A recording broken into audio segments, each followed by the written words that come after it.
Hello, welcome to Life in the Weeds. My name's Alex Belew. I am the host of this podcast, and on this episode, we've got my friend Gavin Kaysen. Gavin is one of America's best chefs. He is the chef and owner of Soigne Hospitality in Minneapolis.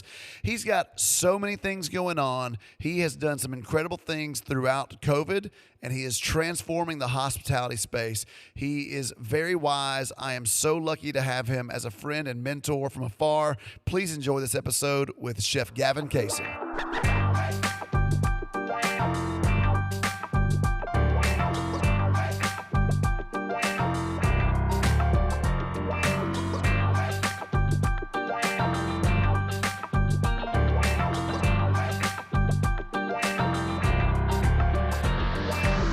We are sponsored by Legacy Home Loans. As you may know, home prices have absolutely skyrocketed this year. If you own your own home, you are potentially sitting on a ton of equity. Legacy Home Loans is saving people $200, $300, even $400 or more a month by lowering their interest rate and or waiving their mortgage insurance. Also, they're helping people get cash out to pay off credit card debts or other debts and do home improvements like building a pool. Legacy Home Loans can help you skip 2 mortgage payments, and trust me, there's nothing like taking a summer vacation from spending big money. So contact my friend Eric Parks at Legacy Home Loans, 615-585-4232, NMLS 115-8822. Are you looking for a way to get your diet under control? Made South Meals has chef-prepared, amazing, healthy, delicious, fresh-packed meal prep. These guys can help you get everything under control, your portion size, get your protein in with all the flavor. Meals go from $10 to $15. It's locally made, locally owned, and it will help you get in shape. Check them out, www.madesouthmeals.com. Let these guys change the way you see food. Did you get it? I'm too stupid to use the computer. I'm sorry. I was logged into the wrong Zoom account. Apparently, I created an account 6 years ago that I've never logged into. See, that's what happens. You don't know until you know. You don't know what you don't know. That's it. Story of my life. Sorry, How you doing? Sorry, I've wasted 17 minutes of your time. It's all good, man. It's all good. It's going to be the condensed version of my podcast. Yeah. Real fast. We're just going to do it in like 1.5 speed. So, how are you? Yeah. I'm good, man. I'm good. It's nice to get things back up and running. Yes. That's for sure. Did y'all have to close down Spoon and Stable, like everything again? So we closed twice. So we were open so we closed initially in March, then we reopened again, I think in June. And then we closed again the week before Thanksgiving. And then reopened Valentine's week in February. And we've been open since then. Okay. So, Did y'all close briefly? Because I feel like I saw on Instagram that you were now accepting reservations for Spoon and Stable again. No, I think that was just the fact that the bar is now taking walk-ins, because we had to, up into that point, I think it was July 1st or maybe it was like June 20 something or whatever, but it was like everybody had to have a reservation. Gotcha. So y'all are back to 100% capacity. Yep. Amazing. Full on. Amazing. Yeah. It's full on too. It's crazy. Hold on, I'm gonna text my wife back and tell her I'm gonna call her right back. Oh, I don't doubt it. I mean, y'all been crazy from day one. Now everybody's rip roaring ready to go. It's like the roaring 20s. Everybody's just crazy ready. It's insane. And it's like, I mean, Saturday night we did like 14 covers shy of 300 people. Good grief. Yeah. That's amazing though. That's great. It's great. It's great to see it busy again. It's good to see it's good to feel the energy again. Yeah. It's good to all of that is good. But boy, it still takes you time to like get back into that groove again of like serving that many people, cooking for that many people. There's so much complexities that go in it, and we've all been out of it for so long, and it's, it takes practice to kind of get back into the game. Yeah. It's not like riding a bike for some reason. It's a strange thing. Like you've done it your whole life, but there's this blip of time that bumps you off of it. And then all of a sudden you're like, how the hell do we do this? I think I forgot the rhythm of service, and it's just such a strange. It's just been a weird year. I wish I had $1 for every time I said that. I know. I'd have a lot of dollars. Yeah, exactly. How is your city doing currently? Because Yeah, it's coming back. It's been a bad year for your city. Yeah, it's been a very earth-shattering year. I mean, it's the epicenter for so much change. Yeah. And so with that has come a lot of a lot of anxious feelings, a lot of inspiring things, a lot of confusion, a lot of everything. And I think at the end of the day, we are at least in a moment of time where there is significant change that is currently happening and going to continue to happen and evolve. And if what happened in Minneapolis with George Floyd, if that, clearly that is part of the catalyst of these changes, I think that there's little doubt in my mind living here that having it happen in Minnesota and in Minneapolis helped that change even more so, because I just don't think people ever thought of Minnesota to be this way. And I think that it's sort of exploited, just sort of what's been in the underbelly of our country for so many decades. And it's, there are parts of our city that are still, not wonderful to be in. And that's not going to go away overnight. And I don't think that, at the end of the day, it's not a small town. So it is a metropolitan city. And so you will always have pockets of that, but sure. It's going to take the community to help bring it back together for sure. Well, and it's not a light switch. I mean, these things, No. You're talking decades of issues. This is not a thing that you fix in a weekend. That's right. You don't get together behind a boardroom and be like, all right, let's go. Yeah. Yeah. It's all done. Yeah, it's all exactly. changed. Okay. Exactly. Well, while I don't want to make this a COVID-based interview, because I'm sure you've had your fair share, and I will say this: like, I think a lot of really good things have come from COVID that you've spearheaded, and I've said it a few times, and it's a weird thing to say, but in COVID there have been some blessings. A lot of people have had gigantic perspective shifts, and a lot of people, changed their careers. They got to spend time with family that they never had. I mean, some restaurants, some businesses that were barely hanging on by a thread had the ability to say, I think we're done. And, it gave people reasons to do things, and it pulled the wool out of your eyes in some ways. And so people learned some things. There was so much tragedy involved, but there were still some blessings. And from that, you've created a few things that are really, really cool that I want to dig into, but not now. So, yeah. Little boy growing up in Minneapolis. You don't sound redneck. I do. I don't know why. That was my version of you. My name's Gavin Kaysen. So what makes you want to go from Minneapolis to New York City? I mean, there's a big difference. And to go work at the restaurants that you worked in, that's a big move. Yeah, I mean, growing up here, I went from here to, my first taste of the restaurant world after Minnesota was Napa Valley. And so I lived in Napa Valley and worked at Domaine Chandon. And that's, to be honest with you, that was where I was exposed to so much more in those 6 months. It was a 6-month internship than I had ever anticipated. I mean, I had not worked with farmers that closely. I had not tended a garden as much as I did there, or even crushed grapes to make wine and all the things that went with it. And in that, I really started to understand, I would say quickly, the drive, the passion, and the tenacity that you would have to have in order to continue to excel. And, at a very early age, I think I always gravitated towards mentorship and guidance through others.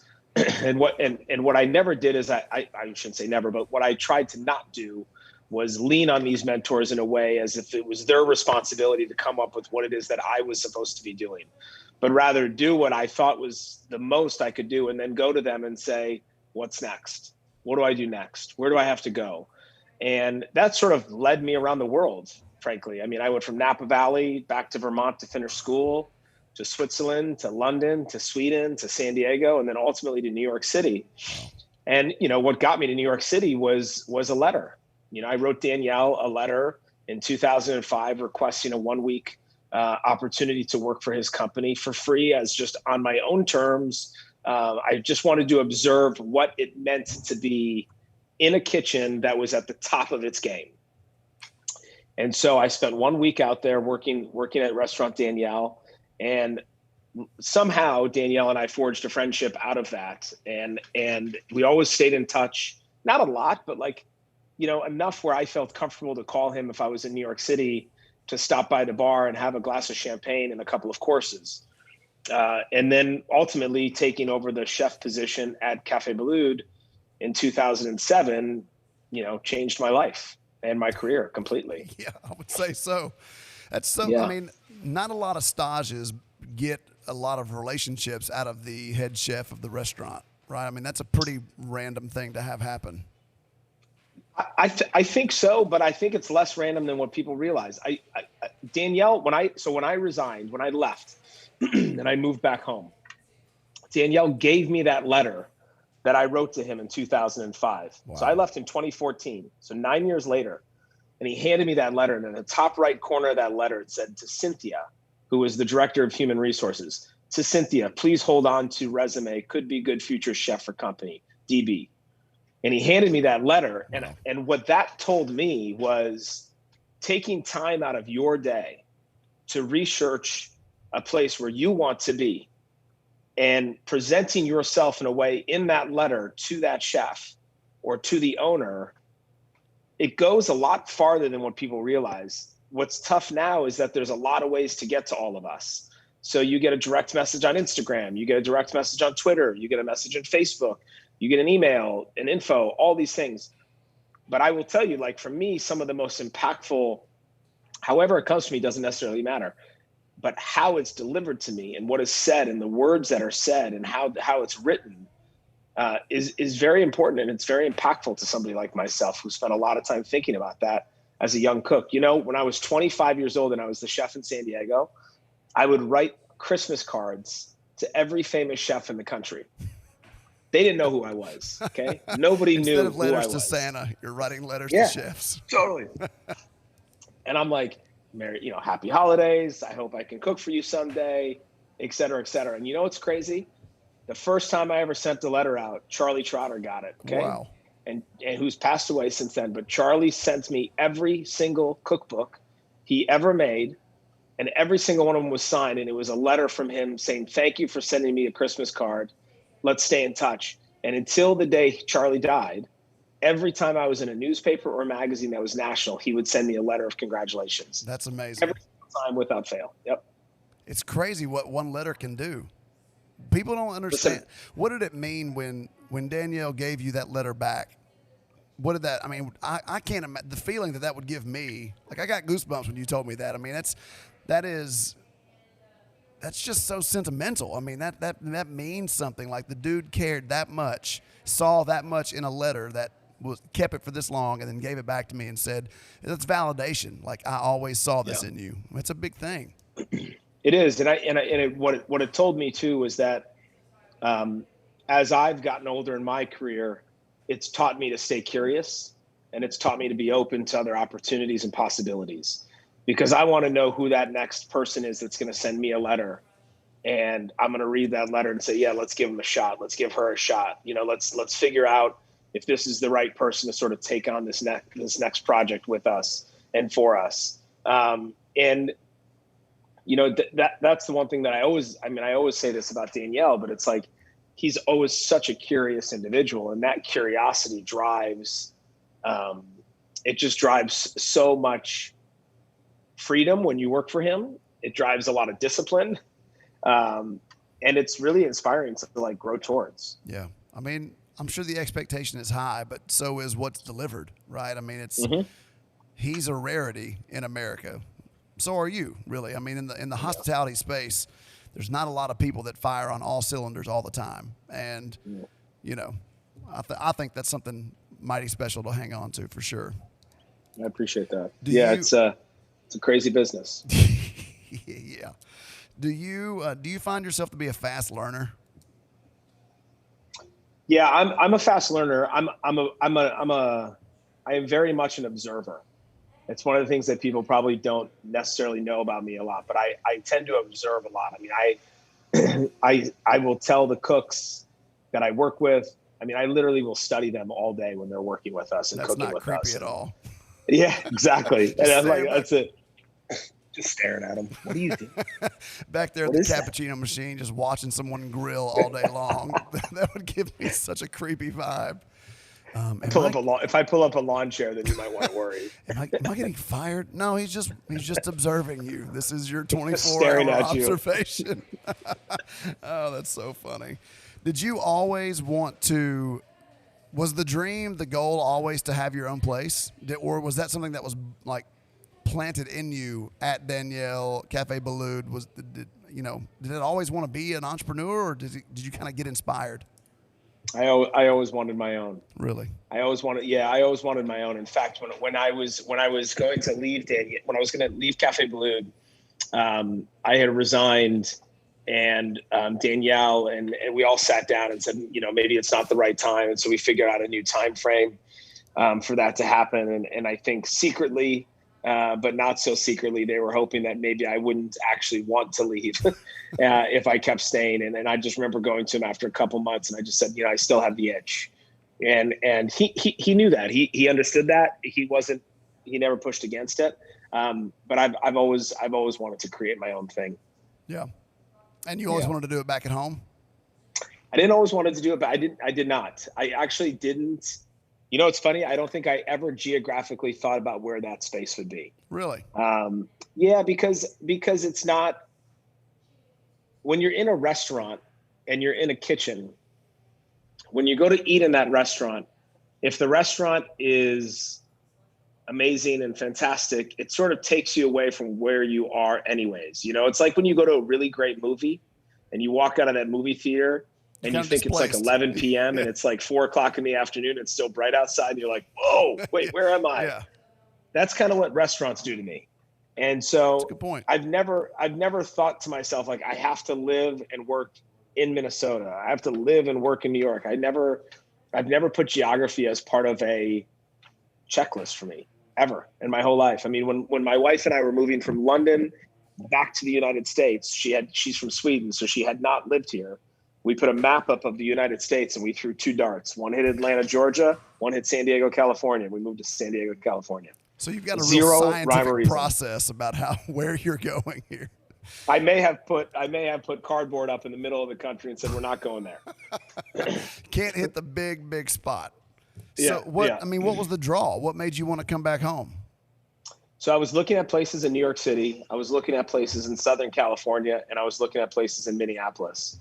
And when I walked into this space that is now Spoon and Stable, the building just said, this is it. Take the space. It was that simple. It's one of the most unassuming restaurants I've ever walked into, because when you see it from the street, it looks like this teeny coffee shop that you're about to walk into. And you walk in and you've got these 40-foot ceilings. How high is the ceiling?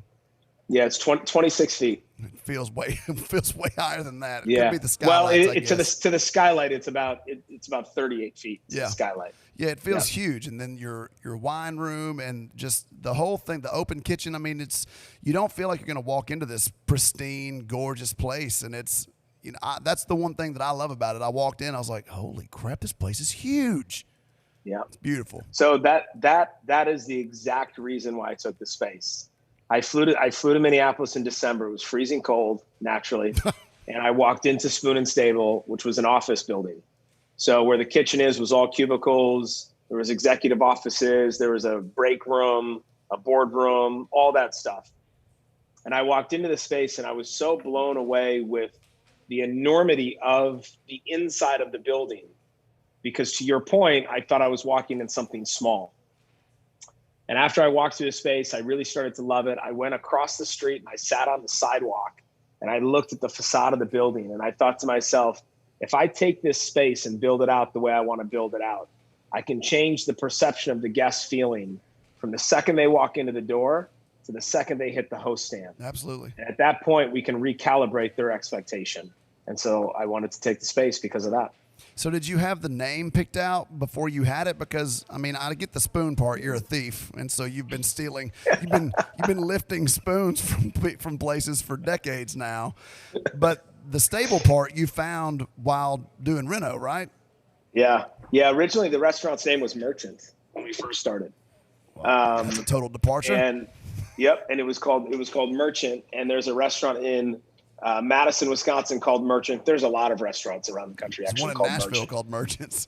Yep. And there's only one restaurant in the country in New Orleans that has trademarked the font of the name Merchant, but the name Merchant is too generic of a name for the U.S. government to allow you to trademark it. So the Madison restaurant reached out to us and basically said, you can't call it Merchant. That's our restaurant. There's confusion, et cetera, et cetera. And rather than really putting up a fight or even getting into it, I'm like, okay, let's change the name. And I have another secret obsession, which is I buy a ton of domain names. I think of a restaurant name, I buy a domain name. Dude, I own many domain names. How many do you think you own? I'm sure I'm north of 120 still, Oh and I've probably cleaned it up since then. What's the most obscure? Oh, I have no idea, dude. I think of the most stupidest names, and actually, you know what the most obscure one is? My last name is Kaysen. Right. So whenever anybody makes like a very specific point, they say case in point. Oh, right. Well, if you say case in point, so imagine like a hot dog stand, case in point hot dogs. That's actually not a bad idea. I like it. Do you wake up at like 2:00 in the morning to go to the bathroom and be like, I got a new name. I got a new name. Get on GoDaddy real fast, buy the domain name. It's like $10. Your wife's like, what are you doing? Like, shh, go back to bed. I'm buying another domain. Just got so many. That's hilarious. How did you go about like getting the financing for your first restaurant? I mean, that's a big scary thing, especially with reno and the whole. I mean, hiring, reno, marketing, inventory of liquor, wine, beer, food. That's a big nut. Like, how did you finance that? So we have including myself, there are 12 investors in the company, and I put together a full business plan.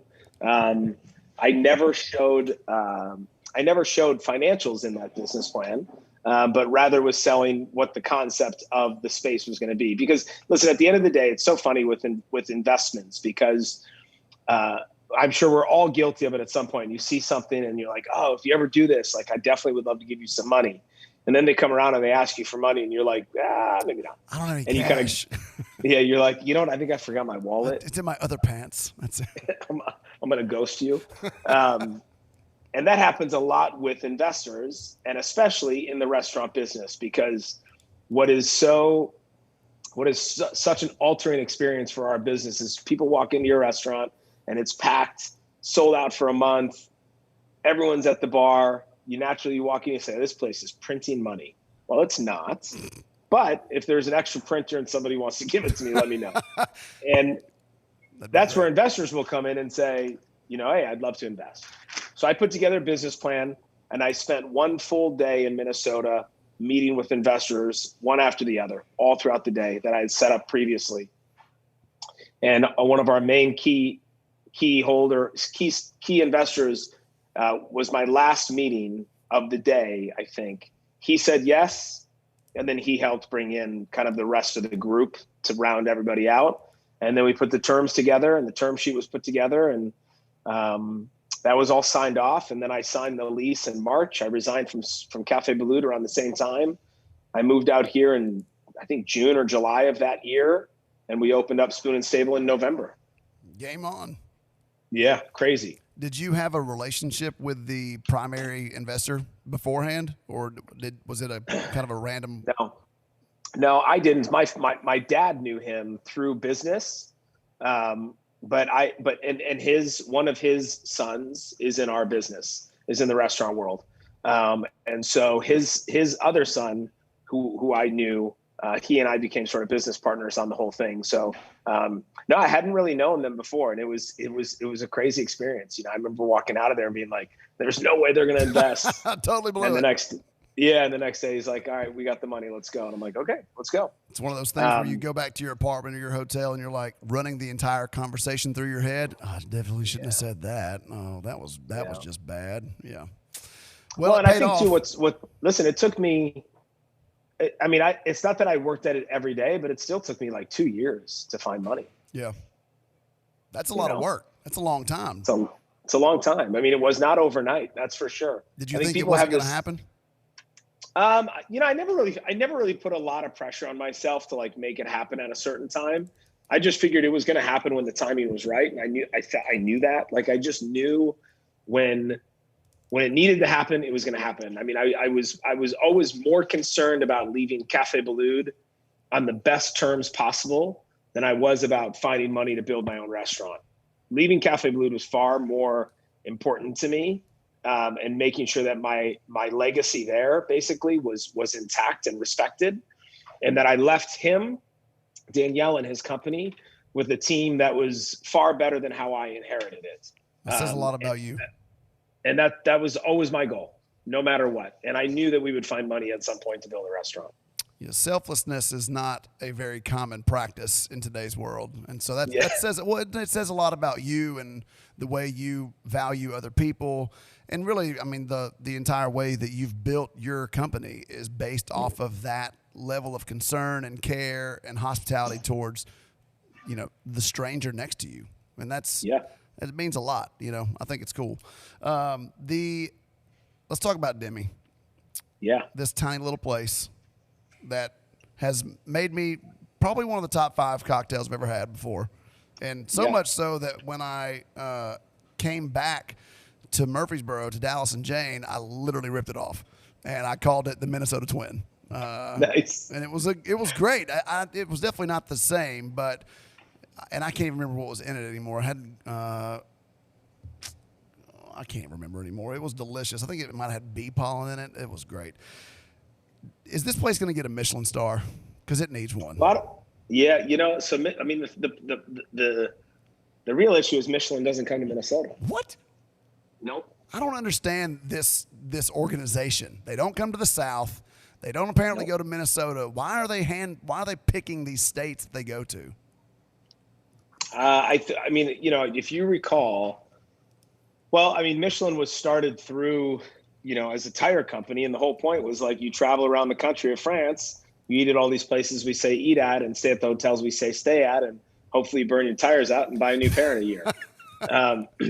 So it's obviously evolved a lot since then. Yes. But yeah, I mean, the closest to us is Chicago. So it's Chicago, New York, California as a whole state.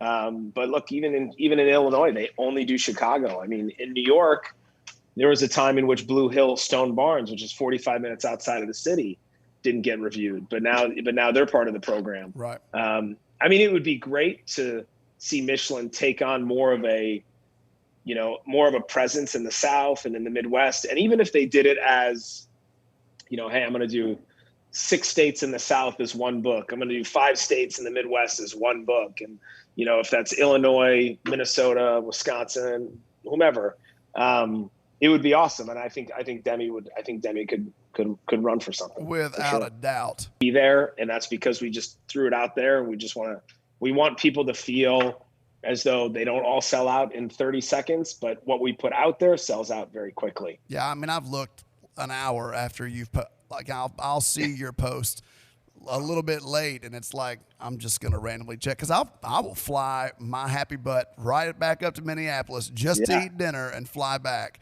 and it's like all sold out. Well, all right. Guess I'm eating Five Guys burger and fries again tonight. Dang it. What is the love of pastries that you have, and where did that come from? And let me also state, your pastry team is fantastic, and everything that Diane has done, and everybody, and is it Alex? Yeah. They've got tons of talent, and it's so delicious, and it's beautiful to look at. Let's talk about Belcourt. How did that happen? Yeah, I mean, that team's incredible. The Belcourt Bakery, Diane's now fully in charge over there with all of that. So she's moved 100% exclusively into the bakery brand with the Cooks of Crocus Hill partnership, and we're opening a new one of those in St. Paul. Awesome. In in about a month, maybe a little bit less, but about a month from now. And so, she has worked with Alex Motz, and Alex is our pastry chef at Spoon and Stable. Kenzie, who is at Demi, who actually is now also does savory, she has pastry background, and she did pastries at Belcourt as well. So we kind of lean on her for a lot of that over there as well. I did pastries when I lived in Switzerland when I was 21 years old. I moved to Switzerland to work in the restaurant, but the only person who spoke English was in the pastry department, and I didn't speak any French. Sticking you over there. So they're like, well, I guess you're going to go work pastries. And I'm like, great, because I know nothing about tempering chocolate.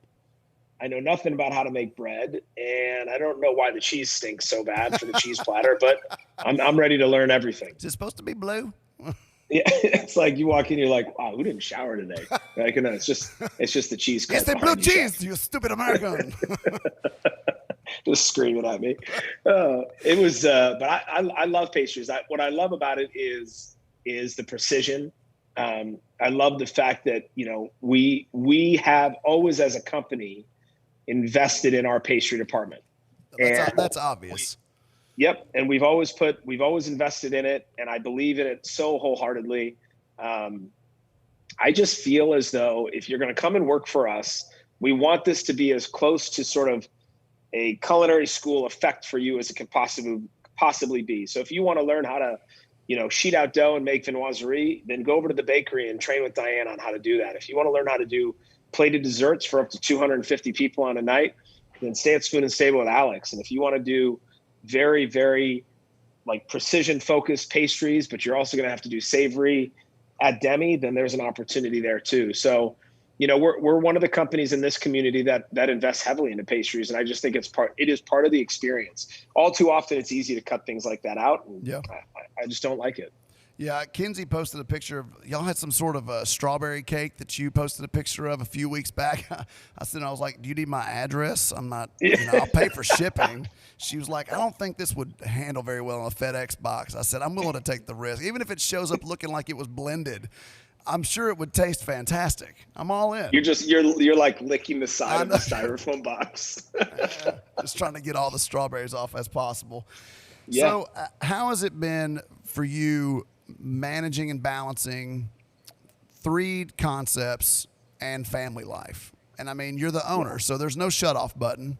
And so you've got 2 boys, correct? Yep. And a beautiful wife, and you're running yourself ragged, and you've got all these things going on. How do you find time to manage it all?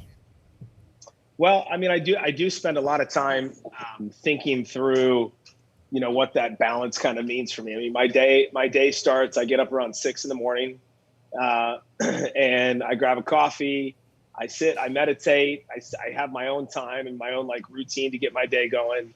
I'm very disciplined about going to the gym, at least 4 days a week. I usually go Monday, Tuesday, Thursday, Friday. Wednesdays are kind of my break days, but I'm always, Monday, Tuesday, Thursday, Friday are my strong days there. And I spend a lot of time there. I'm also very disciplined about leaving the restaurants at night when I'm ready to go. And so I like to be able to sleep when I want to sleep. And I just sort of like have learned to listen to my body when it says you're done and you need to like move on. Because to your point, there is no on and off button. It's not like I go home and turn it off and then wake up the next day and say, I'll turn it on when I get in at 10:30 this morning. It's like, it's on at 6 a.m. Yeah. So, I've never spent a lot of time focusing on trying to find that balance because I actually don't believe, for me, it doesn't exist. The idea of balancing work and life is a rhetorical question because work is my life and life is my work. Right. And so when I realize that the attachment of trying to find that balance actually hinders my growth, I release the attachment out of my life and I say, just when you are here, be as present as you can possibly be. We have some incredible people, and I will tell you, COVID has 100% done this for our company. We are a better company today than we were 15 months ago. There's no doubt in my mind. There's a woman named Allison Arth who has a company called Salt and Row, who does a lot of executive coaching with a lot of our team members. And we all went through so much with COVID, and all of the management team stayed on payroll, and we all worked together through the whole thing. And we became very close as a group. But we've tested each other. They've tested me in ways that they probably still don't understand. But being present with one another has been very important. Being vulnerable with one another has been very important.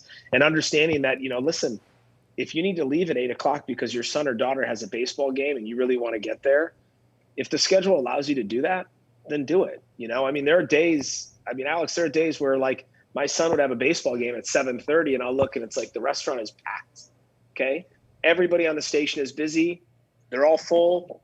They don't need me. I'm going to go to the baseball game. And if I can just have those one-off moments, that to me is enough for balance, right. And for me to take a step back and say, okay, that's important to me. And I went after it.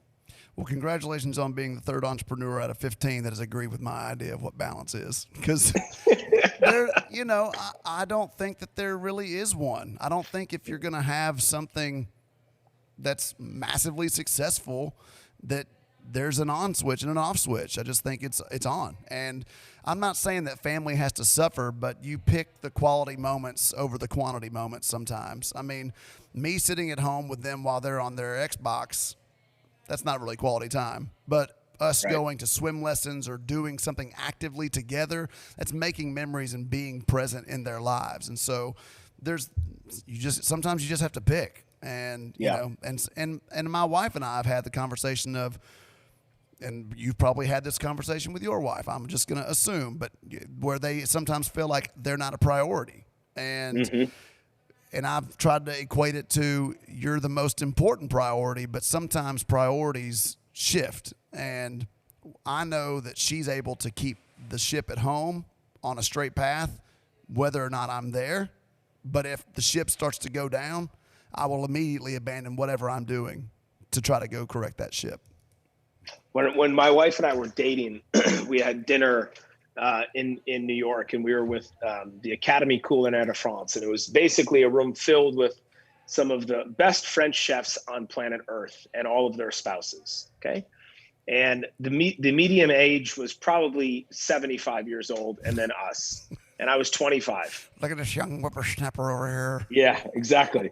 And we were sitting next to a chef named Jean-Jacques Dietrich, and Jean-Jacques and his wife. And there was we were a group of 6 or 8. In any event, the Jean-Jacques' wife looked at my wife and said, "So you're going to marry him, even though he wants to be a chef?" She said, "You have to understand what that means. What it means is you're not going to have nights, you're not going to have weekends, and you likely won't have holidays. What it also means is, which nobody will tell you, is that the same amount of love, passion, and tenacity that he puts into his work, he will do equally to you. Just have to understand that it's just not going to come on nights, weekends, or holidays." Right. And I thought that was a really clear way to put it. My balance is being able to be at the restaurant, because cooking and being at the restaurant and serving others makes me a happier human being to go home and be happier. Right. And if I can't have both, I can't have both. I can't do one without the other, basically. Yeah. It's good that you know that about yourself, though. Introspection is a hard thing, and to learn, I need this to be a better version of myself. That's important, because a lot of people just say, "The hell with that. Yeah. I won't worry about that." For me, that's important, but exercise. I know myself. I know if I don't go to the gym, I'm not going to be clear-headed. I'm not going to have any energy for the day. I'm going to be an overall grumpy person. But if I can do that, if I can exert that effort and that energy, then I'm going to be clear-headed and ready to go. And I'm going to be able to love my family more and play with my boys more and, annoy my wife more and, tickle her more, which she hates more than anything. She's like, "I'm going to cut that gym membership." She wants it. She just wants me to look better naked, I'm sure. I wish I hadn't said that out loud. Golly, I've got so many pages of information on you. I'm trying to filter through it all. Bocuse d'Or, are you still doing that? Yeah, so we took this year off because of everything going on with COVID. It was going to be too hard. They are competing in Lyon in September, but we all felt as the organization for Team USA that the effort to get the team to go and the capacity in which we believe they should go in, we just didn't have the resources to do it while we're all collectively trying to get our businesses back up and running. Yeah. So we took a hiatus this year, and then we plan to go back to it when we're allowed next year. I bought the cookbook from. It's like reading organic chemistry to me, and I'm not a complete moron when it comes to food, but some of the things, like that one carrot dish with the pretzel spiral. Yeah. I don't even know how this comes into your brain. And I mean, that's Matt Peters' dish. I mean, and I'll tell you, Matt Peters. So that book, Chasing Bocuse. So Philip Tessier, yep, who won silver in 2015, and then Matt Peters, who won gold in 2017. Both Thomas Keller alums. Matt spent a majority of his time at Per Se. Philip spent a majority of his time, all of his time in Yountville between Bouchon and French Laundry. I mean, both of those gentlemen are just unbelievable technicians. And I think that carrot dish came up, as like a side dish for Matt. I mean, the guy is so hyper creative. Here's your New York strip and this carrot that took me 13 days to make. And what's crazy is Martin Kastner from Crucial Detail. Oh yeah, that guy's crazy. So he created basically the world's longest pencil sharpener to attach to a KitchenAid, which makes the carrot look the way it looks. That guy can build some stuff. I mean, does he work for Alinea? He does Alinea stuff?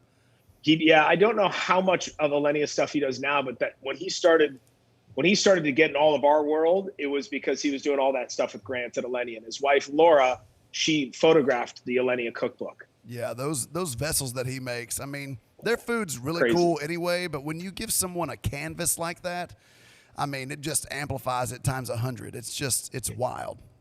It's insane. All right, yep, so it's insane. We're going to get into the sad part of our podcast here, where we discuss the global pandemic that changed everything. And there's really kind of a lot to cover for you. And so let's start with your cooking classes first. This is an amazing idea. And so when COVID first hit, I did like a Facebook Live cooking class for 45 days straight called Cooking and Cocktails with Corona. You almost smiled there. The name was I love it. The name was a little cheesy, a little on the nose. But, I mean, I got a few sponsorships. It was fun to do. I kind of had a hard time coming up with enough content to film live and to actually be able to nail on camera, because, you don't want to unvalidate yourself by, let me show you how to make this pasta. Okay, so we've got a clump of flour here. It did not turn out we're going to make one big noodle.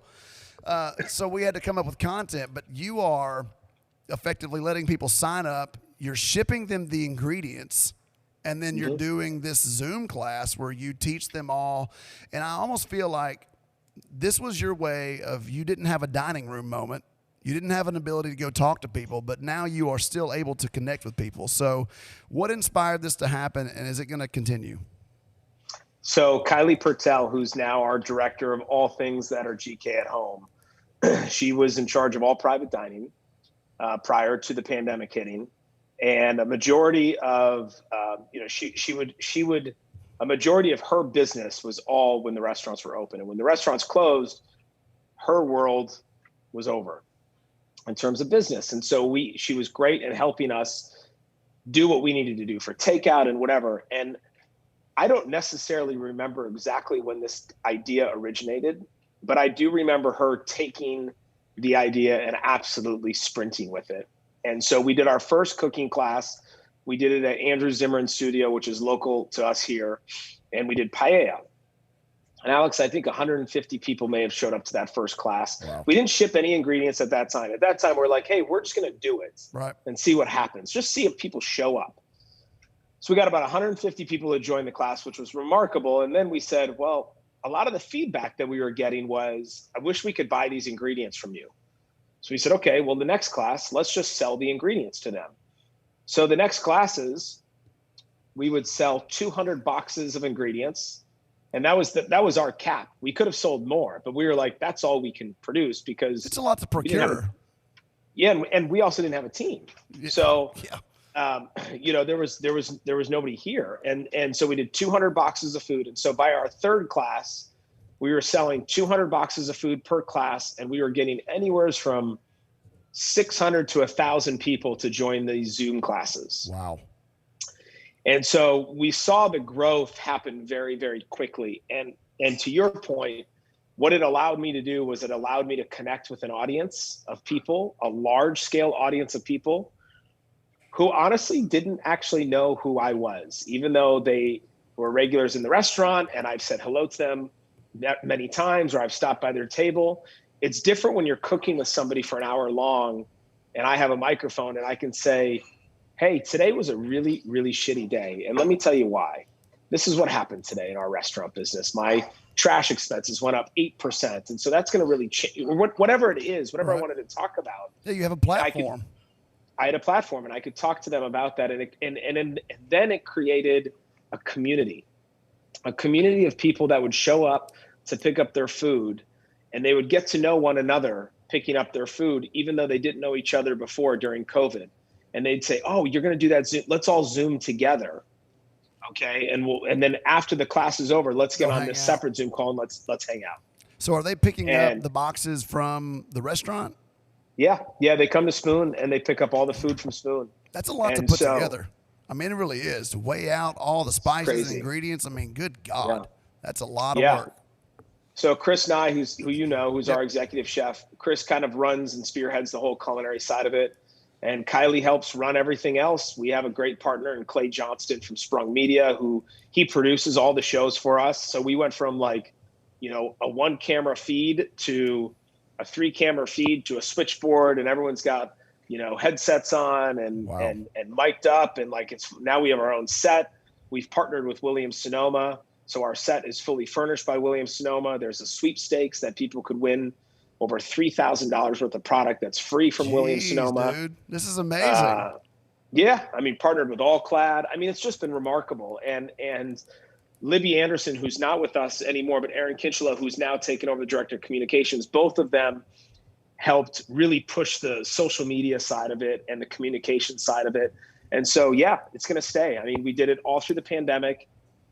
I have one class left in the summer series, and then we're going to take the month of August off, and then we're going to regroup, and we're going to do a whole new fall series. Kylie and I actually went over it all today, what the fall series is going to look like. And so we're just going to keep going. That's amazing. And these are they're so much fun. They're intricate recipes too. It's not just like salmon and rice.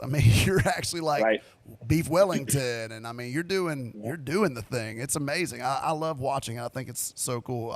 It's a bit far for me to drive to pick up a box of ingredients, but maybe I'll tune in. Okay, you got purveyors down there. They can get it for you. That's true. That is true. Are y'all still catering for the hockey team?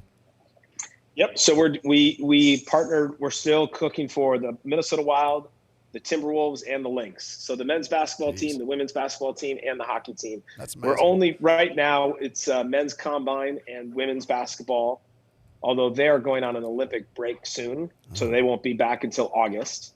And then we're upping our deal with the Minnesota Wild currently. So awesome.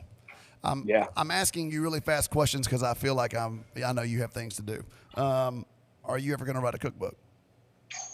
Yeah, in fact, I think we're working on one. We are working on one right now that has been born from the GK at Home experience. That's very smart.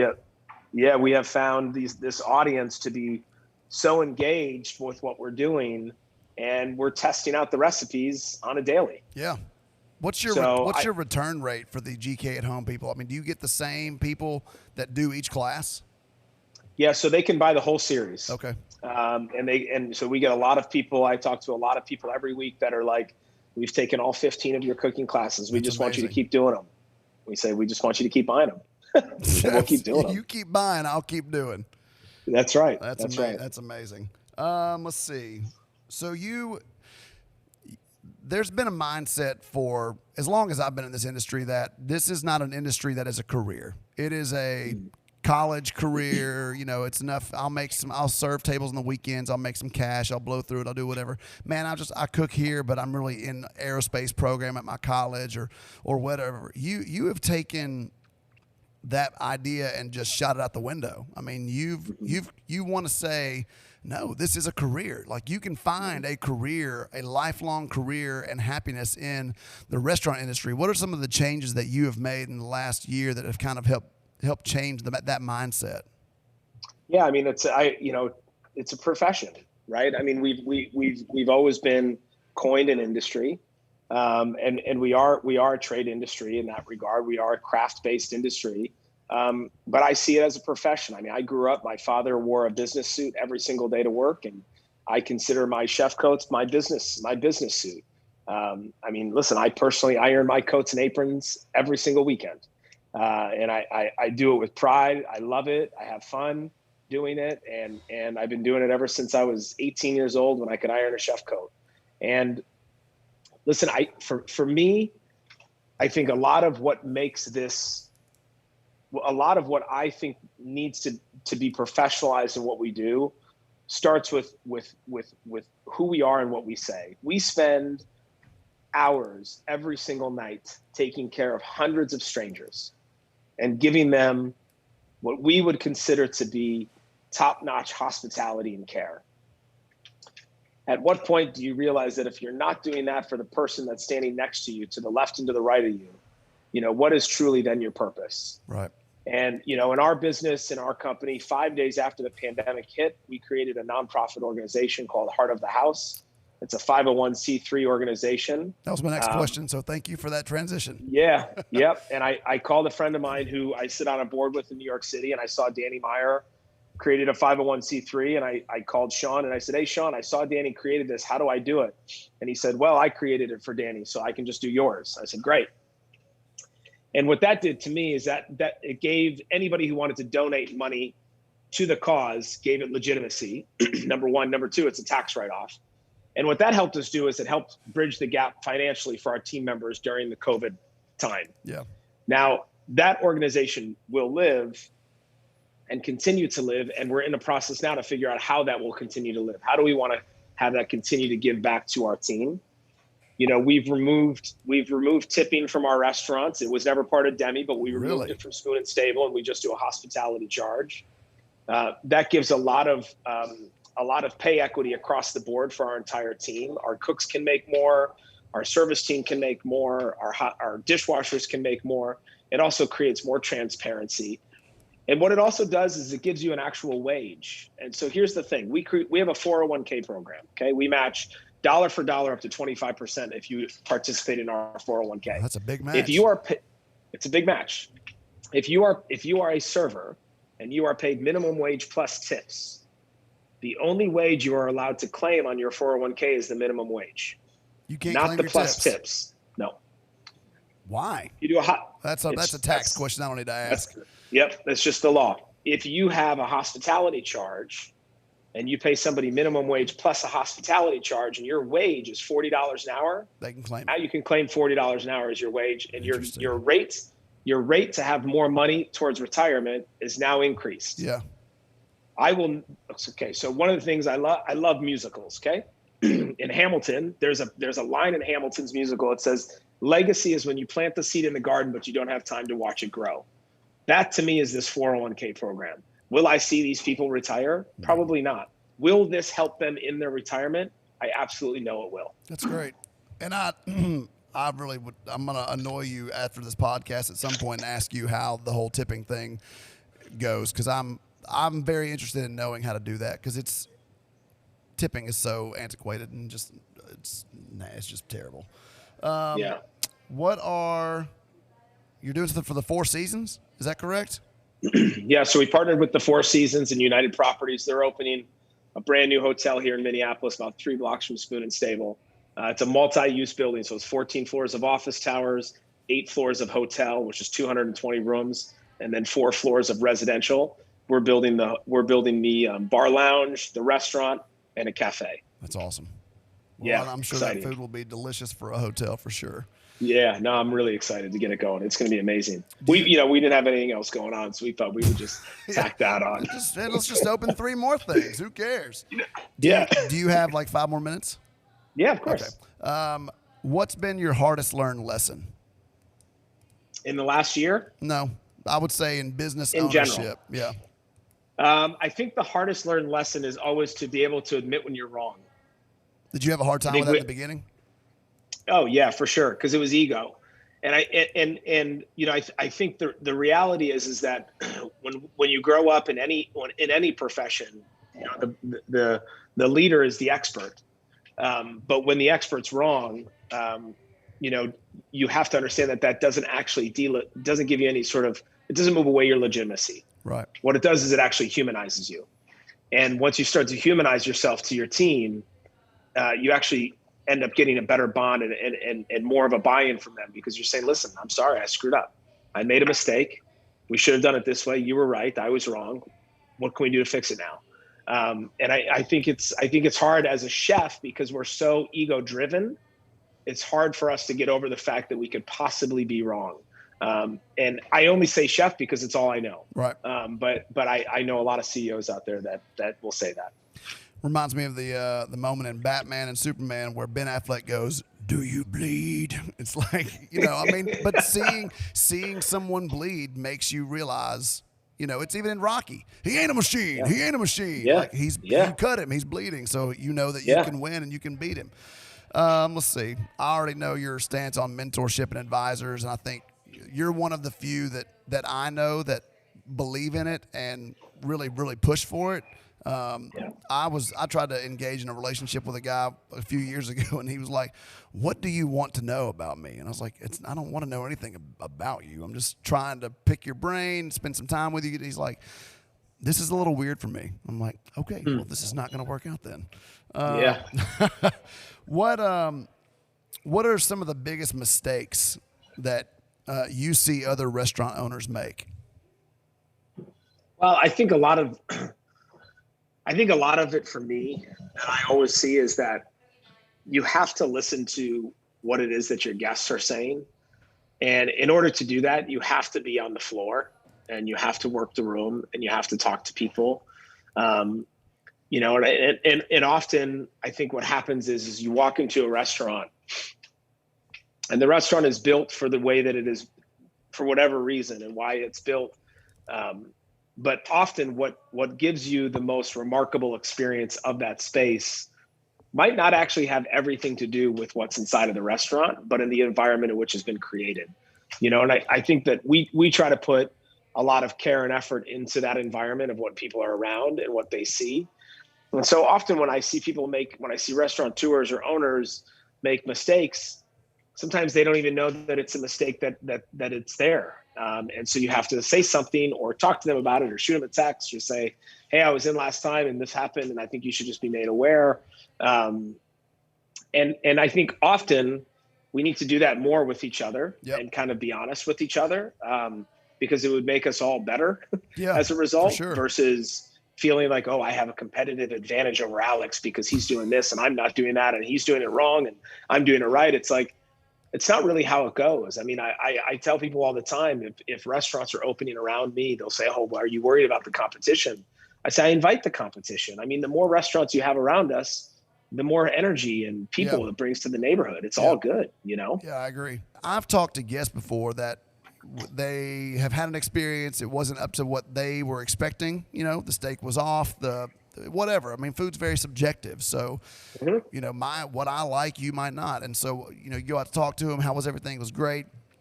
5 seconds before they hit their car, there's a negative review online. And you're like, man, I just talked to them. Like, I wish you would have. You're not going to hurt my feelings. And I've asked people, why didn't you come talk to me about your experience? Some of these would be friends. It's like, well, I didn't want to bother you, or I didn't want to disturb you, or I feel weird getting in confrontations. And I'm like, listen, I can't fix it if I don't know it's a problem. And you're not going to hurt my feelings. If the steak is not prepared the way that you want it, my job is to make it the way you want it. If you want it well done with a side of tangy ketchup, then I'm going to bring out some Heinz 57 and I'm going to make it red. I'm going to do my best, but it's good to have those hard, honest conversations, but a lot of people steer away from those things. They're anti-confrontational, or they feel like ego, pride, and humility all gets in the way. Well, and I think that's where it's our job to again go back and observe and watch people, watch when they're eating. Watch their body language. I mean, we have these tables that are right in front of the past, the 20s, 22, 23, 24. And they're small tables that fit 2 people, okay? I can tell you once a week it happens where we'll walk a couple to that table and the husband will sit down because he thinks it's a great table, not paying attention to his wife or girlfriend at all. And she's looking around like, I don't want to sit at this table. And he shouldn't want to sit at this table. But she reluctantly sits down at the table because he hasn't picked up on it, okay? Now. Her experience is already bad. It's already bad. Yeah. So it is now our job to intervene and say, hey, you know what? We have another table that just opened up right over there. It's a little bit more spacious. Would the 2 of you like that table? You might love this table. And immediately her response would be like, that'd be great. Thanks so much. Now you've avoided this confrontation. You've avoided her having a bad experience and bottling that up inside. And now you've actually given them something above and beyond. And at the end of the day, our job, to what you just said, is to go above and beyond and to do what it is that we need to be able, what it is that we can do to go above and beyond. Will we fail at times? Probably every single day. Yep, we will fail at that every single day. No doubt about it. But it doesn't mean we're not going to give it every single effort to go above and beyond. So are you, this is an interesting question. Do you look for people that can read people to hire them? Because, I mean, it takes a pretty observant person to notice or to pick up on the fact that this person is obviously displaced or not very happy about the situation, and then to proactively fix it. That's not your normal average human being. And so you got to train it. You got to teach it a little bit. Okay. I mean, you have to pick, I mean, at the end of the day, you have to hire people that have that intuition, kind bone. Yeah. And that kind bone in their body of like, put yourself in their position. Yeah. Would you want to sit there? Would you want to be, if you wouldn't want to be there, or if you feel like you wouldn't want to be there, maybe try another table. And there's some people that sit down at those tables. They're like, this is the best table in the house. Yeah. I'm glad you moved. This is my favorite table. Yeah. What do you think the future looks like for restaurants? That's a big question. I mean, I think now you're starting to see a lot of changes, and we will continue to live them. I mean, the restaurant world, as you and I know it, changed March 15th, 2020. Yep. And I don't believe it will ever go back to what it once was. And I think that that's actually a good thing. I think there's going to be continued amounts of transparency in restaurant world. I think that will be on a lot of levels. I think the guests will see more transparency that they might not want to. I think the staff members will see more transparency. The owners will have to give more transparency. I think you'll see more community-based programming. I think you'll see more. I think you'll see less charitable gives to nothing and more focused charitable gives to people and places and opportunities that mean more to that individual and to those restaurants. Yeah. And so I think there's a lot that's going to continue to change. Change for the better. Yeah. Yeah. I think we have to, right? I mean, we have to, the whole point is to get better. Yeah. I mean, it's been a rough environment for many, many decades. I mean, I don't know many people that are my age or a little bit older that are like, man, it was really easy learning how to be a cook. I got a ripping hot skillet smashed on my hand one time because I burned a crab cake. That doesn't work anymore. Nowadays, you'll have a server being like, it's going on TikTok. It's going on TikTok. Yeah. Do it again, chef. Chef, smash his hand again. It's like, I didn't get it. I didn't get it on video. Those days are gone, though, which is probably a good thing. It is a good thing. I'm not sure they really should have been around, but they were around. Definitely not. What are maybe two of the best decisions that you've made from a business standpoint to get your business to where it is now? I'd say the easiest answer right off the bat is that I allow myself to fail. And I'm okay with understanding what that looks like and feels like, and then how to get through that. And then I think the other thing that allows success is by trusting the people that are with you and work next to you on a daily basis. You can't sit here and say to them over and over again, hey, I'm here for you and all these things. And all of a sudden when they're actually here for you, you're not trusting them. You have to be able to trust that. Yeah, that's definitely important. And I mean, able to delegate and give them responsibility and not hoard it all for yourself. Super important. Exactly. What are 3 things that you can't live without? I only got 2 more questions for you. 3 things I can't live without. Like you, I definitely cannot live without exercise and or meditation. I think both of those are a very important part of my life that are needed. My family for sure, especially my 2 boys that are 9 and 12 and just nuts. Crazy. Full on crazy, just not. I mean, if my 9-year-old's got pants on in the morning, that's a good start to the day. Yeah. Oh, no pants on, 4, reading the sports section. Yeah. That's I'm exactly right. And my wife comes down and she's like, "Why don't you have pants on?" I'm like, "Oh wait, sorry, I'm working on it. I'm joining the club here. This is the no pant club." Oh, that's amazing. What's the other thing that the other thing I probably can't live without? Just humor. Life as it is, and just being able to like take a step back every once in a while and laugh at yourself and laugh at the people that are around you and things like that. I mean, we're so focused on taking life so damn seriously all the time. And, while it's really serious, like you gotta have fun too. I fully believe in self-deprecating humor. I mean, listen, I'm gonna laugh at myself before you can. That's for sure. I mean, there's a lot of really great books out there. We work so much with sports teams, but it's like if you look at the sports dynasties that do as well as they do, they have fun. Yeah. Bill Belichick might not look like he's having fun. That's him smiling. He's having fun. I don't know that he's ever looked like he's like, "Hey, what'd you do this weekend?" "I went to Disney World." "Did you have fun?" "Yeah, I had a blast." "You can't tell." "No, I cannot tell." Oh, man. All right. What's the single best piece of advice you've ever been given?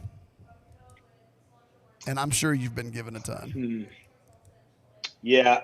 I think Danielle told me once, and I said this earlier when we were talking, but Danielle told me once that one of the key drivers to his success is curiosity.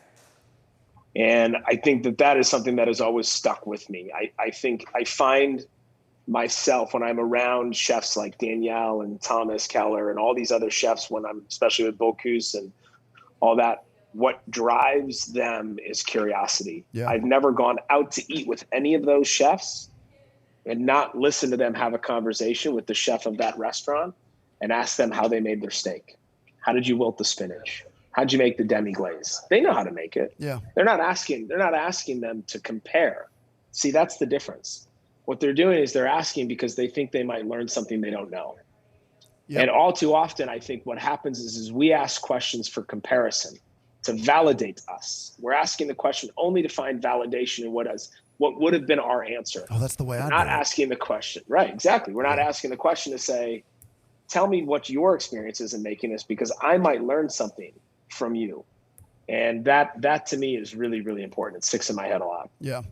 I ask all the time because I feel like there's so much I don't know. And I'll use coming to stage at Spoon and Stable as an example. I've been dicing onions since I was 17. Somehow when you go stage somewhere, though, the thought that comes to my mind is, what if I don't know how to dice an onion? Like, right. What if I don't know anything that I think I know? Because we've all got, there's 1,000 ways to skin a cat. Well, what if you're not doing it the way they do it? But there's always something to take away from someone else. And that's the beautiful thing about being a stage or being an intern or having these conversations is there's so much of a takeaway for so little effort. I mean, it's, sitting down and talking to somebody who's lived the experiences that you have, who's had the success that you have. I might as well have read a book, but that would have taken me hours. This took one. 17 minutes of it was totally wasted staring at a black screen, but that's neither here nor there. But at least we know that you've got 4 Zoom accounts. We should probably let your wife know that you're living all these other personalities, We won't tell her. It's fine. Don't tell her. I'm going to have to delete this part of the podcast. Oh, man. Well, listen, I know you've got a ton going on. I greatly appreciate your time. Sorry I kept you a little bit over. Not a problem. Thank you for being you, man, and for making the changes that you're making in the industry and the world. And I can't wait to see what continues to happen. I appreciate it. Thank you. And once we get the 4 seasons open, you should come up, stay with us, and do a little eating tour. You will not have to twist my arm very hard. Good. I look forward to it. Thanks, Chef. Appreciate it. All right, brother. Talk to you soon. All right, bye.